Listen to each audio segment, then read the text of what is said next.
Welcome back to the 50-year Storm Chit Chats. Today we're here with local legend Jack Perry. This is the third instalment of the episodes. Thanks heaps for being with us today, Jack. Good to be here. So you've had the travel bug a bit lately, Jack. You've been in Mount Buller, you've been in Fiji. Yeah, it's just been a lucky few weeks. We had a little window to get away and saw a swell in Fiji that was suited towards me, and also some good ways for the kids and for my wife, Rach. So we snuck across and had a beautiful week. Yeah, sick. And have you been surfing since you've been back in town? I've had just one surf at Bird Rock that was pretty small, and I think one with Lenny at Janjuk. So yeah. Kids are on school holidays, eh? Yeah. At the moment. Yeah. Unreal. So the 50-year Storm event for you last year was pretty hectic. You had a lot going on for you that day. You were having another baby. Obviously the surf was really big. Can you tell us a little bit about that? Well, I think it's one of the most memorable days of my life because my daughter was born on the same day. So basically, Rach was due, I think, 2 days before the event. So I was sort of telling the crew, I'm like, hey, I don't know if I'll be there. I hope I can get there. It just all depends on when this baby's born. And anyway, that morning we woke up and she's like, I still haven't got contractions. It's all good. You can go surf. But she was adamant she was going to be there just in case something happened. And we got there and she's like, oh, I do feel a little weird. And she's like, just make sure the jet skis are contactable just in case. So anyway, I got my weddy on and first heat of the day and paddled out with Remy Currell, who I think got in as an alternate, and Tully Wiley, and we got absolutely obliterated by the biggest sets of the day, washed across the button. Remy got like proper ragdolled through the button, hit the bottom. We were like waving at the skis, like, you've got jet skis out here, come rescue us. Like, what? We were pretty like, come on guys.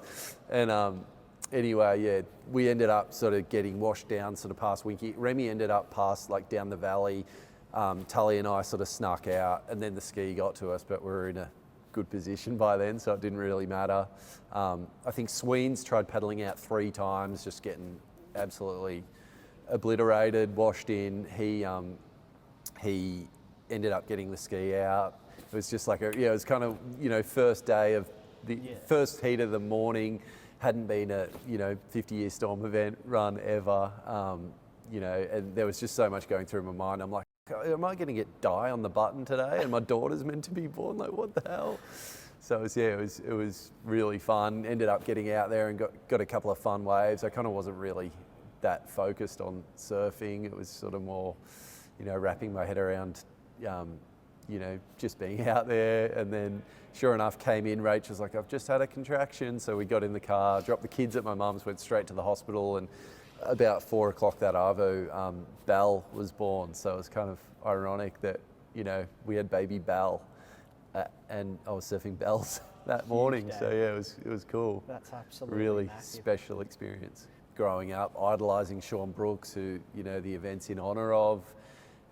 It's, and I'm so close to Troy and their family and have known them forever. It's, it just, there's a real sort of special meaning behind the event, and having the smoking ceremony before it, you can really sort of feel the, I felt like Shaun's spirit was there on the day, and it brings a lot of people together, and it's not about winning the event at all. It's just about being honoured to be a part of it, and then all being down there together with friends and family, and enjoying what we do, and that's surfing Bells as big as it gets. So you forged a pretty amazing path for yourself in the local surf scene. Obviously your dad brought Oakley to Australia. Can you tell us a little bit about how you sort of grew up surfing?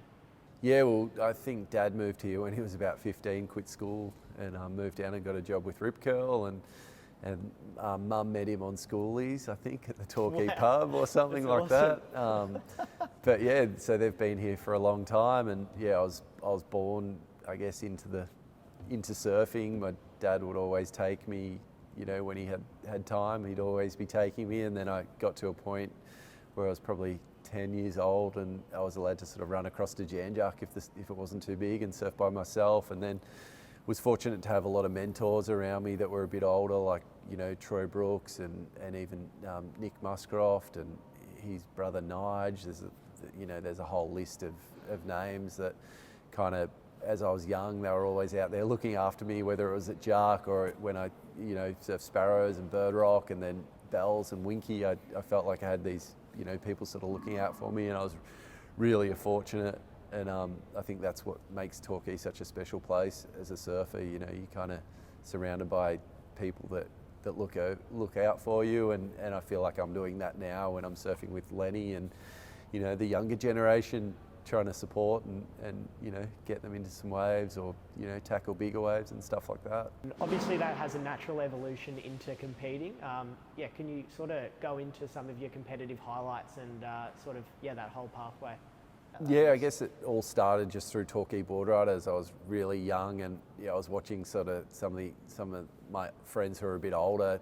There was only an under 16 division then, so that was the youngest. But I can remember sort of being 10 or 11 and just like begging Dad, "Come on, let me go do Boardwriters," and eventually he's like, "Yeah, you're ready to do it," and just going out and surfing against like the Hawkins brothers and all those guys who are like, they seemed so old compared to me. Good competitors too. And they paddled over the top of me. They taught me, how to hassle and how to get my own waves, and how to be patient and all those things. And it sort of went from Boardwriters into state rounds, and and then from winning state titles to Aussie titles, and then eventually there was the junior series back then, which was pretty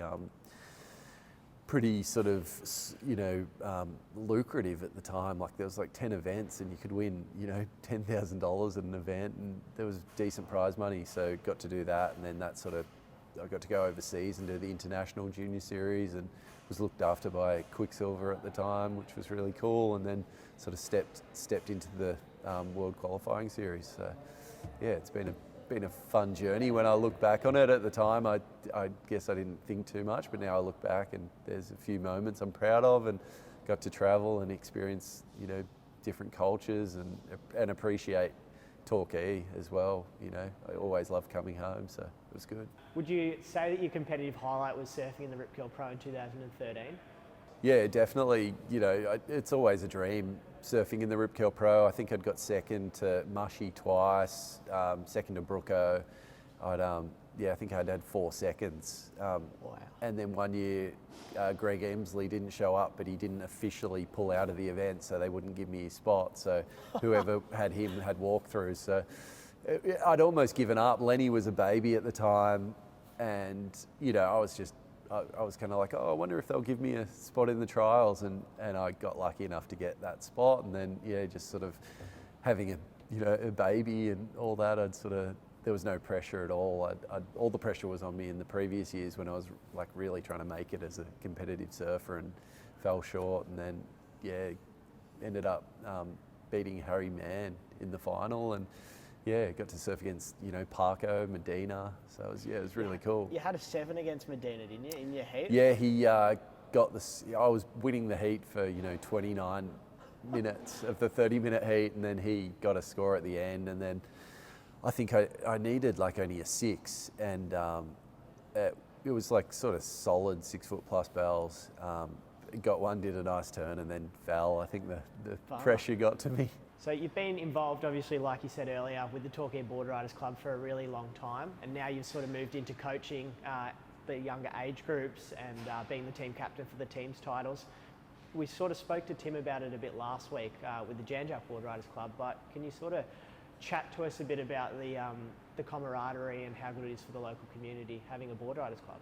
Yeah, I think, we're so fortunate to have Torquay Boardwriters Club, here, and it's so well established now and so well run. There's so many parents who just do such an amazing job sort of mentoring the youth, and whether it's barbecuing or judging, and just sort of being there on the beach to support. From my angle, it's not about winning and losing. It's more just about getting together at the beach and going out and having a surf, and if you get an event at Bells when the waves are pumping, you feel like one of the luckiest people on earth. Being out there with 4 people, and guys like Ross Slavin and some of those life members that have done such an amazing job just keeping it all running, and mentoring the youth over the years. You know, yeah, we're so lucky, and now I feel like, you know, I've been able to give back a bit by coaching some of the young guys coming through, and we've had a bit of success at, you know, a lot of success within Victoria, and then nationally we're starting to, you know, get some decent results and got some really good surfers like Zave Huxtable and Tully Wiley and, you know, Willis Droomer and Ali Harrison, and, you know, the list's There's some good ones coming through. Yeah, the list's getting quite long now, and it's hard to pick those teams because there's so many good surfers. But I think in the next 5 years, you know, I wouldn't be surprised if we win a Australian Boardwriters battle. So I've heard this pretty fabled story about your good mate Mark Phillips getting stuck in the Winky Caves. Obviously you're a part of that day. Can you sort of tell us a little bit about what actually happened? That was, so I've known Mark for a long time now. It was probably, I'm trying to think, it might have been, I was living in Sydney at the time and I was back for a swell, and yeah, it was really big. He rang me from Melbourne the night before. I'm like, hey, it's going to be pumping, like get down here early. It's like lower tide, it'll get too full. And he, is it all right if I elaborate? Because it's a pretty long story. Yeah. But yeah, anyway, he rang me and I'm like, yep, meet you at 6:30 at Winky Car Park. It'll be pumping. And sure enough, got there at 6:30 and he wasn't there, and I shot him a message and he rings me. He's like, oh man, sorry, you just woke up. Can you wait for me? And I'm like, dude, there's no chance I'm waiting for you. The waves are pumping. So I ended up paddling out there and had a really good surf. And then I came in and Steve Ryan, a photographer, was on the stage. He's like, oh, it's got way bigger, hasn't it? I was like, yeah, there's 10-foot sets. And he's like, oh, your friend Mark Phillips is looking for you. He just paddled around the button. He nearly got washed. Like he nearly copped a big one on the button. Like I'm surprised he got out. And I was like, oh really? Anyway, I bailed home, and then I had like people, I think Troy Brooks rang me and he's like, oh, have you seen Mark? Like apparently he's like, no one's seen him and his car's in the car park and people are looking for him. I was like, oh shit, what's happened? And anyway, he ended up getting a wave, getting a big one on the head, high tide, snapped his board, got washed like down the valley, like past the, you know, where yeah, it's sort of where it like goes again, and he ended up like climbing up the cliff. He had cuts all over him from like getting washed along the reef, and he's hiding in like a nook sort of cave, and the tide was coming in and he was just freaking out.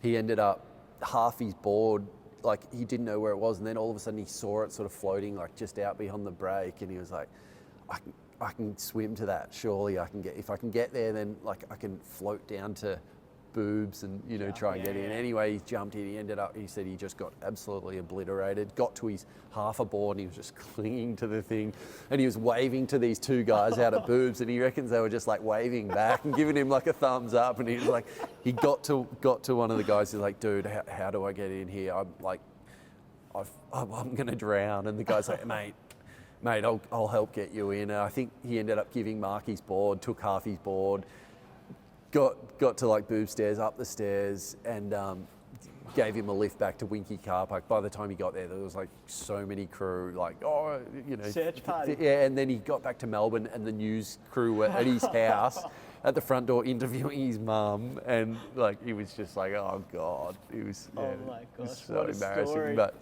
he's you know, I think he learned a lot from that, and now he's, you know, he's out there and it's pretty big and having a crack. So it was. I can remember he rang me and he's like, dude, he rang me. I was like, where are you, mate? You lost it. And then he just started losing it on the phone. He's like, man, I nearly died. And oh my gosh, what a story. So, yeah, it was that's entertaining. And that was, you know, when he was in his prime playing tennis. So he probably Imagine had sponsors and stuff who were like, oh, you know, probably had contracts where they're like, you're not allowed to, you know, surf, let alone surf 10-foot Winky at high tide. So Jack, one of the key messages of the 50-year Storm event is mental health. What are some things that you sort of do to keep good mental health in your own life? I guess I do my own, you know, forms. Like for me, going surf, I know a lot of people are like, oh, you've got to meditate and all that. But for me, going for a surf, I feel like is meditation. Walking across from, you know, I'm fortunate to live near the beach, and I cross over, you know, walking to Jark, you know, in the mornings to check the surf I feel really grounded doing that, and I feel lucky. I guess like gratitude is a big thing for me. Just appreciating, you know, what you've got. And I'm so fortunate. I've got a beautiful wife, beautiful kids. We're all healthy, you know, awesome sisters and a mum and great friends and all those things. So I guess try and reflect on those things is really good.